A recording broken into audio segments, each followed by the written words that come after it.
Welcome to Innovating Education, the podcast with solution focused conversations that transform the future of learning. I'm your host, Dr. Riley Williams, and in every episode, we engage with forward thinking educators, policymakers, and change makers who are reimagining education through innovative practices and fresh perspectives. Our mission is to inspire meaningful, actionable change by fostering collaborative dialogue and sharing strategies that drive positive outcomes for students, teachers, and communities alike. Whether you're a teacher seeking new approaches, an administrator looking to implement impactful programs, or a lifelong learner passionate about education, this podcast is your gateway to insights that make a difference. Today, I'm joined by Mr. Mark Mooring, the superintendent of Durant ISD in Oklahoma, which is incredibly significant to me because Durant is where I went to school from the 3-year-old program all the way through graduation. So, this district holds a special place in my heart, and I'm excited to bring Mark on as he wraps up his first year as superintendent. Mark has been in education for over 26 years and previously served as superintendent of Davis ISD. Now, for some perspective, Davis has around 900 students, while Durant has just under 4,000. With the state average sitting around 1,300 students per district, that makes Durant one of the largest school districts in Oklahoma. And from my perspective, stepping into this role would be no small task because Mark is following a literal legend. His predecessor is beloved by the entire community and has served this district for 31 years. I've had the privilege of getting to know Mark through Kiwanis International. And what stood out to me was how less than 3 weeks after being hired, this is before he even moved to Durant, he joined our club. That told me right away this guy isn't just here for the job. He genuinely cares about students, teachers, and the community as a whole. And that kind of leadership stands out. Mark, welcome to the show. Thank you very much, Dr. Williams. It's a pleasure to be here. Before we dive in, I'd like to take a step back. Every great leader has a journey. Can you walk us through yours? What inspired you to go into education and what ultimately led you to where you are today? Sure. All educators were inspired by another educator in their lives, in my opinion. And I think it was one of those big moments in my life when my family, we moved from my eighth and ninth grade year, which is the same age my son is, when we made this move from Davis to Durant. My dad got a new job, and we moved from actually Norman, Oklahoma, to Purcell, Oklahoma, where he was the police chief. And I'd never really done any athletics or anything up to that point, but my dad wanted me to meet new people, so he threw me into football, which I'd never done until I was 14 years old. And when I transitioned to the new school, and it was a smaller school, Norman schools are very large, I got to meet several teachers and coaches that were very impactful on my life. And from that point on, I really wanted to get into education. I had a little period in college where I thought that I might want to be an attorney at one time, but it just kept pulling on my heartstrings to get into education. So actually, while I was going to the University of Oklahoma, I was doing some field experience and things, but I was also helping some sports teams on the side coach and get my foot in the door and anything you can do. So I think I've done pretty much every job from hanging sheetrock in the summer times to now being the superintendent at Durant Public Schools. It's been a long journey, but it's been very memorable. Now I'm getting to see some students, former students of mine's children now in whatever athletic field they might be playing in or anything. I'm getting to see former students of mine as grown adults, and that's been very rewarding as well. Now, for fun, if you had to sum up your leadership philosophy in one sentence, what would it be? I think I can do it in one word: collaboration. I think collaboration is the number one thing that I try to bring. I don't like to do any top down approach. Obviously, if it's the board's vision and it's our community's vision, and we can't achieve some level of collaboration, I might have to, but collaboration is number one. And I think coming into a community where people don't know you, they want to know that you're willing to listen and see what awesome things there are at a school, in a community, and organizations and community partnerships. So I think first coming in, you need to keep your mouth shut mostly and listen to all of the stakeholders that have been here for a long time.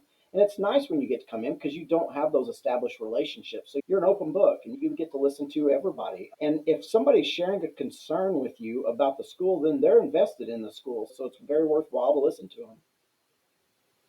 That's a great transition point. So, moving into a new leadership role, especially with a new district, comes a very steep learning curve. Can you walk us through your approach to those first few months? For me, the nuts and bolts of the job are the same as far as finances and requirements from the State Department and everything else. But it's just the landscape for me in this new job of getting to know all the players and the peoples and the supports that we have. It is a larger district, like you said in the introduction, much larger district, but I do feel that it's more conducive to my skill set. When I was at Davis, we had a little under 900 students. The whole campus is in one area, but at the board office, it was myself and three ladies in the office, and that was it. So I'm tied down to my computer, doing transportation, federal programs, but everything. And now we have a board office of very capable people that do a lot of those jobs, and I can manage and look over their shoulder on it. But I also now can get out and be the face of the organization and speak to clubs and meet people and listen to people's concerns, as well as the daily operations in the office. So I don't know that one's harder than the other, but I guess for my specific skill set, it fits what I like to do in my leadership styles. Every leader steps into an organization with an existing culture. How do you balance respecting tradition while also bringing your own leadership style and vision? We've been thrown in the fire this year. This is what, February 26th, we're filming this on, and we've had a lot go on this school year. A lot of good and bad. But through those trials and tribulations, I have seen a resilient community, a loving school system for its students. It's been a difficult school year, but it has just made me double down on our efforts here because our community in this area is so supportive of our students in our schools. So it's been very refreshing. Now, have you ever encountered any resistance to the changes that you're making, and how have you approached those types of conversations? Change is tough, but I do believe in change comes growth. It depends on the situation and the change. I don't like to change all the time. I like my own routines. I'm pretty routine driven. You want to hear what the board's vision is for the district because ultimately, as a superintendent, I am their employee. Wanted to listen to my board members, the community members, and the teachers, and anybody else. We've reached out to businesses in town and asked them what they would like to see of us, what they're not seeing in our graduates, what we can do better. It's very multifaceted in a town our size where you've got to get out and try to. I've spoken at Rotary, Kiwanis, Lions Club, West Durant's Merchant. I will speak at any organization that would have me, and it's been great to make some great relationships with Southeastern Oklahoma State University, the city of Durant, and the county. Our sheriff's department is top notch. The Choctaw Nation has been unbelievable. We have so many supportive organizations of our school, and I want to listen to them and see what they want to see in our school system moving forward as well. I know I do have a vision of wanting to make employable graduates, not just graduates. We need to be more than just graduating high school.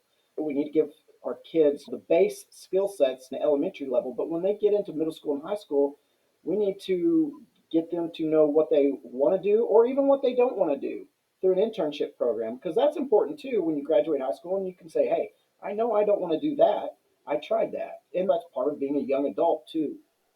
Making employable graduates is a huge goal of mine that I have set for myself in the district. Those are truly excellent strategies that you've used to build trust, especially early on with this community and in your transition.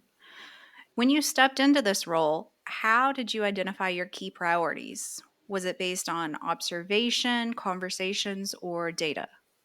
All of it, all of it. Obviously, data is one of the hard points that you can't refute. Sometimes you can make data say whatever it wants, and it's conversations with people and their opinions because obviously they've been here and they've seen things, but all of it, use all of it to look at the big picture because there isn't a any of the problems that we have here at the school. You have to really think about everything and how it affects everything because we're so intertwined. There may be a problem at the transportation building that has an effect on something at the playground at Washington Irving at an elementary school and how that all relates. It's conversations with everyone, from my assistant superintendent all the way down to a part-time custodian who may have an issue, and how we can always make sure that we are driving this ship ahead and making it to where our students need to compete against students at in every school in across the nation. I don't want our location to be a hindrance to our students. Our students are competing for jobs against students in Tulsa, in Edmond, in Lawton, in Norman. So our goal is to give the best education that we can and make our students be able to compete with all the students across the state. Hopefully, we can give them a one up on these students. And I think we have some programs that can help do that. You just drive home that principle of collaboration. I love it. I am not the smartest person in the room, and I will walk into any room and say that because it does. It takes, I've got to walk out of the room with the correct decision. I don't have to walk in the room knowing what we're going to do because I want our people to be heard, and I truly like to brainstorm. And I don't mind when I'm in a meeting with our directors or principals, whoever it might be, if I have an idea and it gets shot down by several people and they have good points, I'm just fine with that because it's not who's right or wrong. It's trying to do what's best for our students. And that's collaboration is just huge. That's why we said a sentence. I think I can sum it up in that one word: collaboration. I don't have to be the smartest guy in the room, but I have to walk out of the room with the right ideas. Now, that brings me to another interesting point. How do you ensure that you're addressing immediate needs without losing sight of our long term goals? No, it's tough. And immediate needs, and I would say more immediate needs, in my opinion, are the safety and security of our students. That's always, and when something happens, you always see schools say that, but it is true. That's one of the immediate needs. And immediate needs also, as far as not just the safety and security, but the mental health of our students as well. And I know we have a crisis grant to staff our district with LPCs, and that's very helpful. But we're also exploring options where we can hire one for the district to provide some mental health coaching for students and families as well. Talking about immediate needs, we also have a couple of employees that work with school based social workers to work with families and supplying what students need to get them educated. Because if students don't have their basic needs met, they're not going to worry about the reading and the math. They're worried about where their next meal comes from. They're worried about their appearance. They're worried about other things. So those are a lot of the immediate needs I talk about that we need to address that schools probably didn't. When I was in school, I don't know that there was as much of a concern as it is in this day and age when schools are asked to do so much more and helping our families. And I don't mind because we're in the student success business. And we want to end that cycle of poverty and we want to get students employed. And we want to make productive citizens and we want to keep them in our area too. We want to make productive citizens. Now, if they travel away, great. But I would love to be able to have our students be able to compete for jobs in our area and raise their families here in Durant and Bryan County. I love that. Now, you followed a long serving and beloved superintendent. That's got to come with its own set of challenges and expectations. How did you approach stepping into that legacy while also carving out your own leadership style? I love Mr. Meredith. Mr. Meredith is just an absolute phenomenal mentor to myself. And it hasn't been a problem or an issue because he's so opening and welcoming. And I think the phone maybe rings twice before he picks up. I don't think it's ever hit a third time. He's all in here still, and he wants what's best for the district too. He's been nothing but helpful. So my relationship with Mr. Meredith and him onboarding me, I followed. I didn't officially start in Durant till July 1st. I was hired on May 8th. As soon as graduation hit at my previous school, I was here. So I was basically Mr. Meredith's shadow from about the middle of May till the time my contract began July 1st. So I was here most of that summer, and he has been nothing but absolutely helpful. So, yes, he is very respected in our community and around the state. There hasn't been any pressure whatsoever just because he has been so helpful and he's always just a phone call away. In fact, he's assisting some and helping with some of our construction projects still that he was doing that were his baby projects, and which has helped me a lot because I really one of my passions is creating new programs for our students and seeing what we can do and removing roadblocks for our students in our programs, getting more students to career tech and concurrent enrollment, and increasing our AP. The transition between Mr. Meredith and myself has been seamless because of just how helpful he has been for me. That's wonderful. Now, what advice would you give to leaders stepping into a new district or organization for the first time? Collaborate and get to know your people. I go back to that collaboration again. Get to know your people. Your people are invested in the district, and they're invested in the community long before you've been there. That's what's tough when you're the new guy coming in. You want to come in, you're so excited, and you want to come in guns blazing, but everybody else has been here and they're invested too.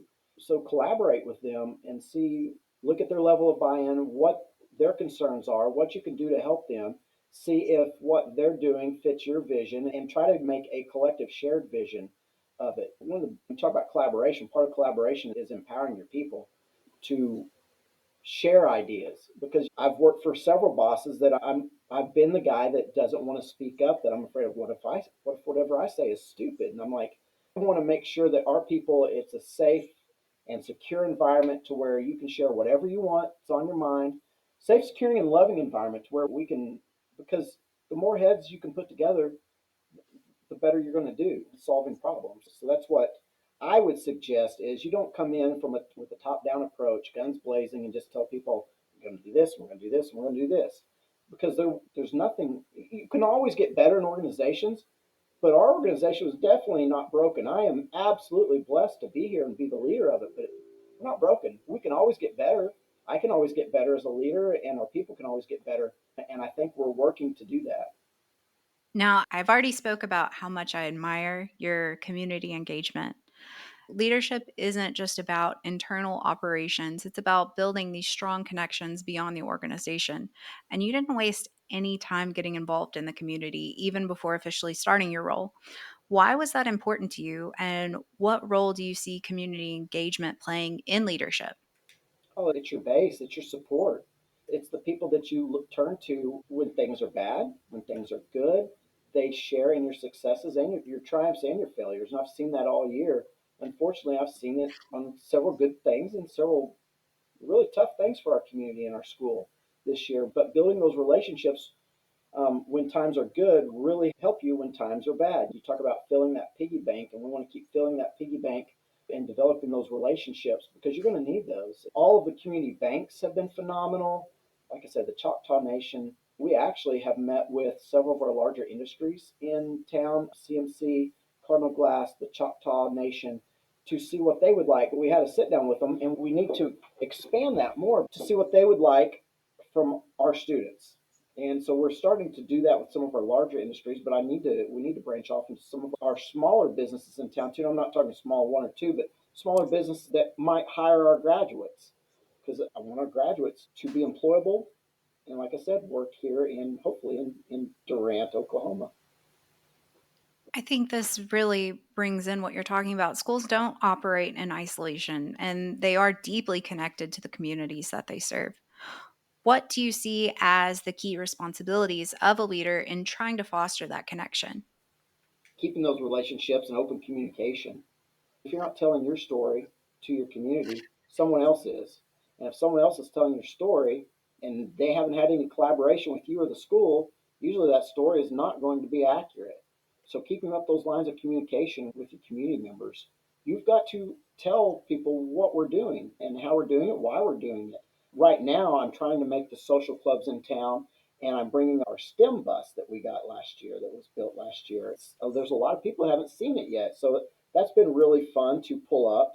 We did it at the chamber with Leadership Durant here recently, and hopefully, if I get to speak to some other clubs, I believe later on in the spring we're going to do it with the West Durant's Merchants Association as well. But it's fun because you can get a couple students on there. Then the adults get on and see what the students. It's not just a playground. So our mobile STEM lab is, a lot of schools don't have spaces for things, and I truly believe that from my own experiences, kids learn by being hands on. You get to do that. So right now it's parked at Washington Irving all week and kids are getting to use it. But it is a phenomenal tool that we had that Mr. Meredith and Miss Bean, it was one of their brainchilds last year. And with COVID money, they were able to purchase that. And it helps because all of our students can use it. Now, teachers have to fight over it and check it out, but it can be used at every site. It's not just one room at one site, which it would be really hard for us to find a room at each site that we could dedicate just to that when we're growing so much. I couldn't agree more. Beyond showing up, effective community engagement does require building those meaningful partnerships. Can you share an example of a partnership that created real benefits for students and staff? Our partnership with Southeastern, and I've grown on that to a partnership also with Murray State in Tishomingo. So our health sciences program, our nursing program at the high school is really phenomenal. And Miss Lively and Mrs. Geiger, they do a great job with their students. They have one room with I don't even know the name of the tables. They're a large iPad basically that you can put a body on and you can dissect, you can tell the organs, and you can display it across the room on screens on the wall. There's a couple of them. Then they also have a room next door that's a complete hospital room in the high school that they're training these students on. But we've created a partnership with Murray State that it's this year's current freshmen, next year's sophomores. They will start the program in nursing as sophomores. And if they complete it, they will graduate with a high school diploma and an associate's degree in nursing through Murray State. And my goal is they can take that associate's degree from Murray State and roll into the nursing program at Southeastern as well, or go into the job force. So that's something that we just recently did this year. A couple months ago, we signed it as a collaboration it's really between us and Murray State, but Southeastern hopefully will gain a lot of our students that have gone through the program, which helps put our students one up on students at other schools who our students are hopefully those students. And it's pretty intensive as far as the educational rigor of the program, but it helps put our students one up on other students to compete with them for either entrance into Southeastern's nursing program or the job force. I'm jealous.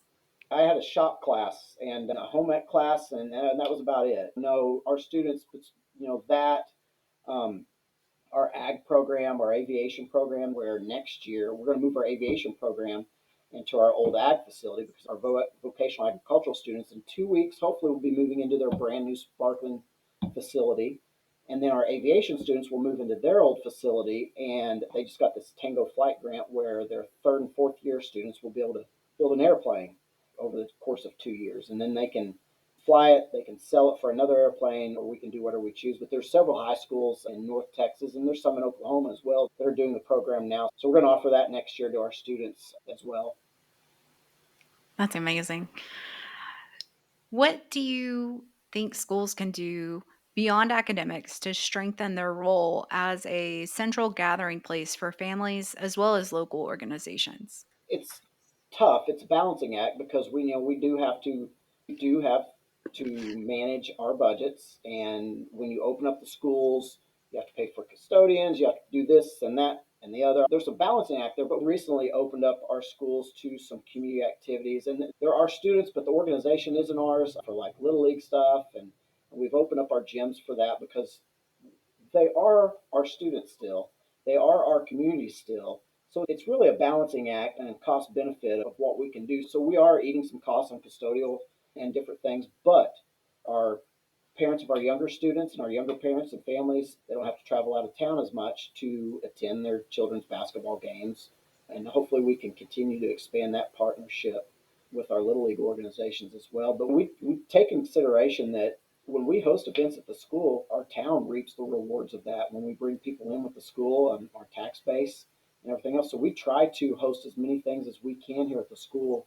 We want our schools to be welcoming. We want them to be open. We want people to see our schools, especially like our George Washington Elementary that was just opened up a couple years ago. It's a beautiful elementary school.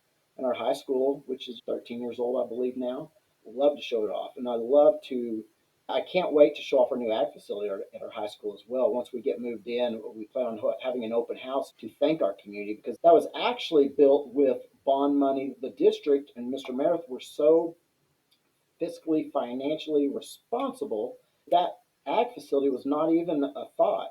They maximized the money from former bonds. They had money left over to be able to provide that to our ag students. I was in there last Friday and it is absolutely beautiful. They're putting the finishing touches, hanging some smart boards, installing some welding booths and different things, but I can't wait to open up that to the community as well. Are there any specific programs or initiatives that you think more schools should consider adopting to foster more community connections? I don't know about programs necessarily as much as it is just communication is the key to everything. And that's why I'm trying to get out and talk to as many people as I can. I'm not sure about programs. I know there's some programs out there, but we have to communicate. I almost want to get it to be to the point where when somebody sees their phone and it's, oh my goodness, there's 3 posts today from George Washington over this, that this is getting to be too much. We do. We've got to get it out there and keep it constant and fresh in front of people's faces of all the things that are going on at school because we want our students to be recognized as well, and we want their hard work to be seen by all the community members.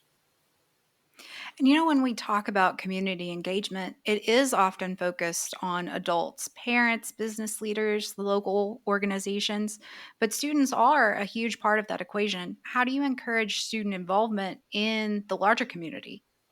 I want students to be involved in as many activities as possible. Some of the groups that I've seen that have been really involved. Our ag students are phenomenal about different community events and helping families out. They've been great.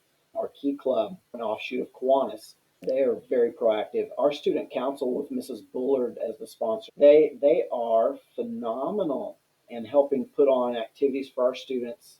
Those leadership opportunities, I would encourage all students to be involved some way in your high school experience because you only get that for a certain period of time. I would love to go back, but got to do this adult thing now. The more active they are, the more life lessons they learn as well about hard work and determination. You don't have to be that student making all A's or in all honors class. We can all contribute to our school. We can all contribute to our town, our society. And that's the overriding thing that I'd like to get. Just get out and get involved. Don't be the one that sits back and is not involved, but is just complaining about things. Let's get out and do something about our community and our school. So that's the message I'd like to get to our students. If you could give one piece of advice to a leader stepping into a new role about the importance of community engagement, what would it be? Jump in the deep end with both feet and just go for it. You've got to learn your community. There's no easy way. You can't ease into it. You've got to get out and start shaking hands, kissing babies, talking to clubs. Do it and show that you're bought in. This has been selfishly for me also. I'm a parent and I have 2 children. One of them is a senior and she's still at Davis where I was. And my son is a freshman and he's here. I am so excited about the opportunities that my son has here. So selfishly, I wish my daughter was here too, and I get it, it's her senior year. But my son is going to have opportunities here in Durant that my daughter didn't necessarily have at Davis. And that's not necessarily because Davis is a bad school. It's just we're a larger school with more opportunities for our students. So I'm excited as a parent selfishly for my own son to see his growth. Mark, I have one last question for you. Okay. If you could leave our listeners with one thing, whether it's about leadership, education, anything really, what would that be? Get involved in whatever it is. Mark, thank you so much for your time and insights today. It's been an absolute pleasure to hear your vision and your leadership approach. I have no doubt that Durant ISD is in great hands. And to our listeners, thank you for joining us for another episode of Innovating Education. If you enjoyed this conversation, be sure to subscribe, share, and stay connected with us. Until next time, keep innovating education.